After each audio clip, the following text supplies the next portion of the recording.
What's up guys, this is VinylicPuma, and today I'd like to go over 10 of what I think are among some of the worst unique or red text weapons in Borderlands the pre-sequel. Now before we start, I'll go ahead and disclose that this video is a remake of sorts of a video that I made back in 2015. However, this video will be greatly expanded and reworked from the original, so if you've seen the original top 5 worst uniques video, I'm sure you're going to enjoy this video as well. But without further ado, these will be the top 10 worst unique red text guns to weapons in Borderlands the pre-sequel, starting now. Number 10. The Probe Pistol. At one time, the probe was actually pretty godly and was one of the best Boxy weapons in the pre-sequel. In fact, it was actually somewhat similar to the Grog Nozzle from Borderlands 2 in the sense that it was a great tool to passively heal off of damage over time effects or off of the damage from grenades that the player would throw. Also, like the Grog Nozzle, the probe is obtainable as a temporary weapon during a side quest, so what a lot of players did was activate the side quest and never complete it, so they could use this fantastic weapon throughout the rest of their playthrough. Sadly, the probe was the victim of one of the pre-sequel's patches that ended up greatly reducing the probe's healing capabilities. At the time, this caused a bit of a stir in the community because many players were familiar with and liked the probe as it was. Plus, I also think it made a lot of people wonder why Gearbox didn't go back to Borderlands 2 and nerf the Grog Nozzle, as it was used for pretty much the same purpose. It's a shame that the probe is fairly bad now, but if you want this weapon for novelty's sake, you can acquire it and use it while the Torgo side quest located in Serenity's Waste is active. Number 9. The Minax Atonement Laser. Someone's gonna have to atone for designing this piece of crap. Now, I guess to be fair to the designer, like some of the other weapons on this list, Minax Atonement is actually a pretty great idea for a weapon. The ability to fire projectiles that can randomly either be corrosive, incendiary, or shock is actually pretty cool. In fact, this weapon sort of reminds me of the Chimera from Borderlands 1, which could randomly fire corrosive, shock, fire, or explosive projectiles. However, I do have to say that I wonder why Minax Atonement doesn't fire cryo lasers, as I do feel that that would make the weapon a lot more useful. What I think makes Minax Atonement bad though is that it seems to trade fire rate and continuous damage bonus for a higher base damage. Now, compared to other Maliwan blaster lasers, Minax Atonement seemingly has like half the fire rate and noticeably less continuous damage bonus, which I would argue makes it worse. And what I think would have made this weapon better would have been if they had made the base damage only slightly higher than normal, while greatly increasing both the fire rate and continuous damage bonus. That way, you could more easily take advantage of the Minax Atonement's special effects. But if you want Minax Atonement, it's a quest reward for completing the Rose Tinting side quest located in the Pandora cluster of the Claptastic Voyage DLC. Just don't be surprised if you're a little disappointed upon using it. Number 8. The Mariks Mouth SMG. So Mariks Mouth is actually a pretty interesting weapon in the sense that it has this unique special effect that allows the weapon to apply a random damage over time effect in addition to its core corrosive effect. And while there are certainly a number of dual or multi-elemental weapons in Borderlands the pre-sequel, Mariks Mouth is unique in the sense that it can apply a corrosive effect and then randomly apply a other random elemental effect afterwards. Unfortunately, the only random effect that's actually useful is the randomly applied cryo, which of course will freeze enemies in place. Otherwise, what you're getting is significantly weaker randomly applied status effects in addition to significantly lower base damage.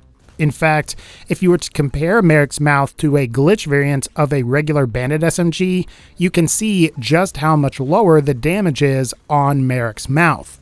With this in mind, I think you'll find that pretty much any other bandit scav SMG would be preferable. If you would still like this weapon, you can get it to drop from Rabbit Adams during the Treasures of Echo Madre side quest in Outlands Canyon. Now, while the weapon itself does have a cool effect, I don't think you're going to find that you're missing all that much if you just skipped it. Number 7. The Moonscaper Shotgun. So the Moonscaper is basically an unofficial sequel to what was quite possibly one of the worst shotguns in Borderlands 2, known as the Landscaper.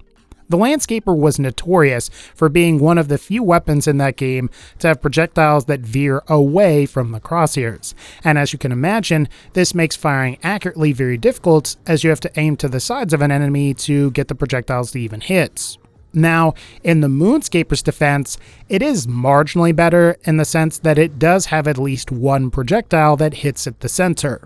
What I fail to understand, though, is why this gun was remade or revamped in the first place. There are so many great weapons from Borderlands 2 that could have been carried over, like the Magic Missile, the Twister, Hive, or Lascaux, but instead we get a remake of what is quite possibly one of the worst weapons in the game. I also have to wonder what the point of the Moonscaper was if they were just going to make you buy Tales from the Borderlands in order to get it.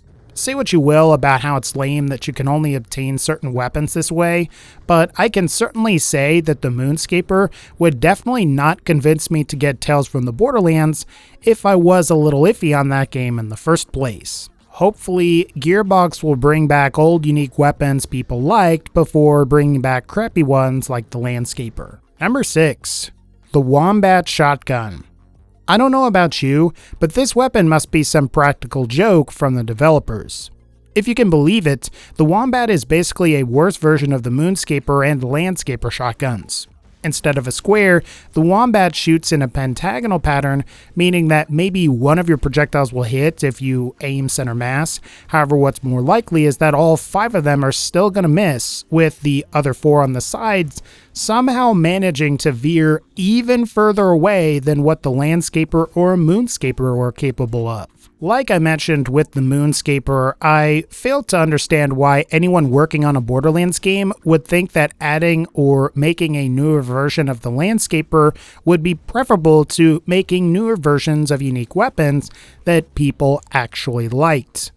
Maybe it's better or worse that the Wombat doesn't require DLC, but if you do somehow want it, you can acquire the Wombat as a quest reward by completing the Zapped 3.0 side quest. Honestly, I wouldn't blame you if you didn't want to. Number 5. The Snowball Grenade. The Snowball is a tragedy if I ever saw one. Oddly, it's based off of Borderlands 2's legendary Fastball, which is arguably one of the best grenade mods from that game. However, as you wouldn't expect, the Snowball is awful. I think the primary reason that is the case is because the Snowball is cryo only. While it sports increased damage and zero fuse time like the Fastball did, the Fastball was most effective when you used other weapons to set up a target. For example, in Borderlands 2, the player could use a Slagga, Grog, or some other slag weapon to slag an enemy, and then throw a Fastball to basically one-shot them. For the pre-sequel, an explosive snowball would have worked wonders up against cryo enemies, as you could have set up an enemy by freezing them with a cryo weapon, and then you could have thrown an explosive snowball to one or two-shot them. It just seems kinda dumb that the developers made this weapon cryo only just so they could call it the Snowball. Otherwise, I think if it were named something else and it came in all elements like the Fastball did, it would have actually been a pretty awesome grenade mod. But if you want this weapon, you can acquire it from Clap9000, provided that you side with him during the Infinite Loop side quest. Number 4. The Crybaby Assault Rifle. I hope you aren't a fan of the Binding of Isaac, because if you are, the Crybaby Assault Rifle besmirches that game's reputation. It's a shame that that's the case, because the Crybaby is actually one of the more creative weapons designed for a Borderlands game, as it can come with a number of unique attributes. Specifically, the Crybaby can come with 2 unique barrels where one is more normal while the other fires wobbly bullets, and you can also get some new and unique elements with this weapon, like the piercing element, which is yellow and allows bullets to pass through enemies, or the rage element, which is a purplish red color and allows projectiles damage to be more powerful after you've achieved a kill. The problem with the Crybaby is that it simply lacks the damage output or DPS potential of a lot of other scav assault rifles. I also think it's sort of silly that 2K, or whoever ended up designing the Holodome DLC, made the decision to make the Crybaby a quest reward. because you're obviously going to want to obtain this multiple times to get all of the unique variants. But all you have to do is complete round 3 or the badass round in the Digistructed Madness for the Holodome DLC, and again, like I said, this weapon is a quest reward. Alternatively, you can get it to occasionally drop in the DLC from Lost Legion Eternal Power Suits. Number 3.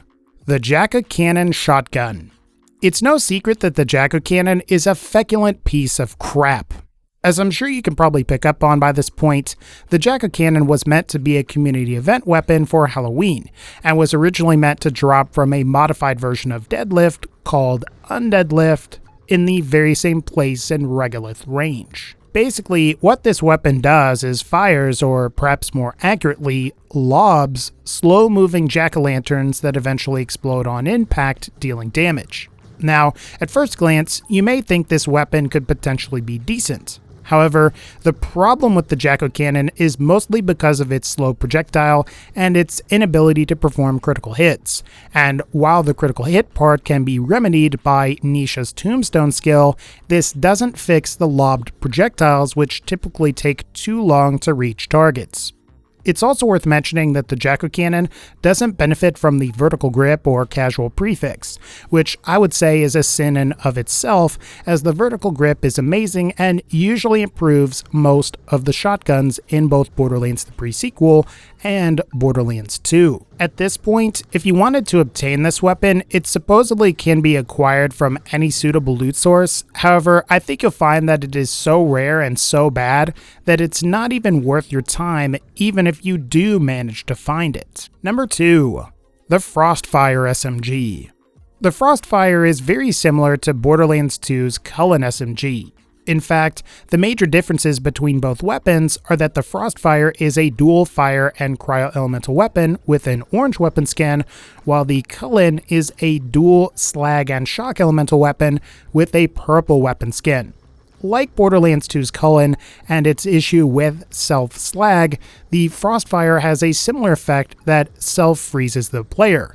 And while I think we can all agree that this self-freeze effect is a lot less detrimental than the self-slag in Borderlands 2 was, it's still pretty annoying to lose a significant portion of your movement speed just so you can fire projectiles that freeze and potentially light enemies on fire. Otherwise, it's dual elemental, which does make the weapon pretty cool. However, I think the developers ultimately intended on hiding the weapon, as it's only available as a quest reward if you complete the bestest story ever told side quest in normal mode.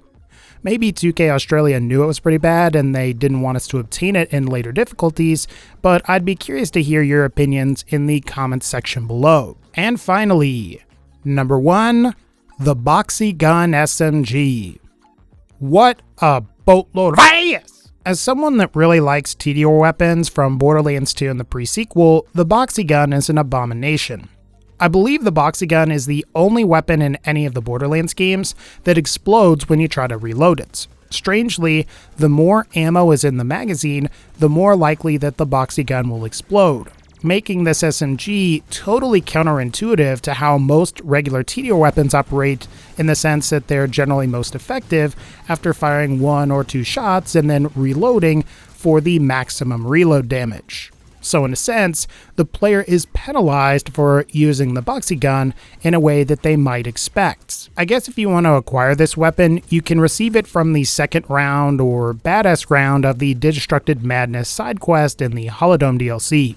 However, I think you'll find that just like the Holodome DLC itself, the Boxy Gun is definitely a major letdown. Alright guys, I think that's going to pretty much wrap up this particular video. If you liked this video, feel free to leave a like, and also feel free to leave a comment with the word impignate. Now, just to reiterate that, leave a comment with the word impignate and not the word impregnate. I'm gonna be really upset if you leave a comment with that word instead. In all seriousness though, like this video if you liked it, click the bell to join the notification squad, and as always, again guys, take care, thank you guys for watching, and as always, I'll see y'all next time.